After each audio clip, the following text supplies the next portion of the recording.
Hey guys, Taki here. This is going to be a DIY video to improve the feeling of the D-pad on the Retroid Pocket 2.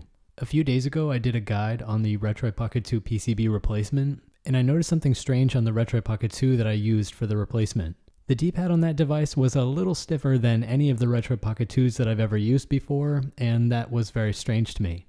Shortly after making that video, I was poking around inside the Retroid Pocket 2, and I found out that you can actually make the D-pad a lot softer with a very minor tweak. Now, to be able to do this guide, you're going to need a screwdriver and a prying tool to open up the back. I'm not going to go over opening up the device because I already covered that in my main guide. So the first thing that you're going to want to do is to remove the entire back shell, and I'm going to cut to that right now. Once you remove the back shell of your Retroid Pocket 2, you should see something similar to this. This is the Retroid Pocket 2 PCB, not the Retroid Pocket 2 Plus. I've already gone ahead and disconnected the battery cable, and you need to do the same thing. Now, this mod is actually very easy. You just need to do two things. You need to loosen the following screws. This one, this one, this one. You can remove this battery one and this one down here. You're going to loosen all of them evenly, and then you're going to test the feeling of the D-pad. I'm going to show you a before and after right now.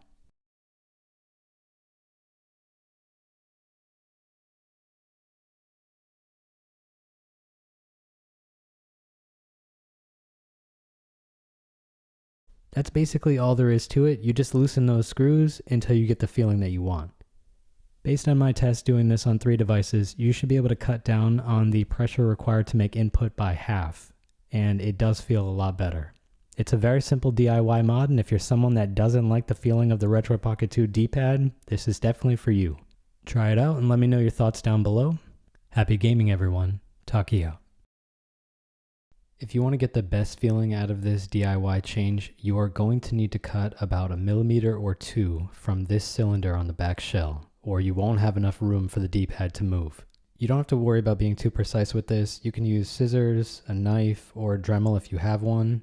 This doesn't really serve any purpose with the screws in place anyways, and it will allow you to have more room for the D-pad to move around.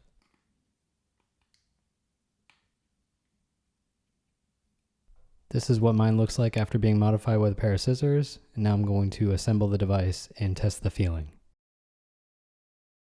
In my case, this is actually almost the same feeling I get without the back shell on. Now, you know when you're done if the feeling of the D-pad feels exactly the same when the back shell is on versus when it's off. In my case, it's not quite the same right now, so I'm going to cut a little bit more off, and then I'm going to finish up this DIY mod.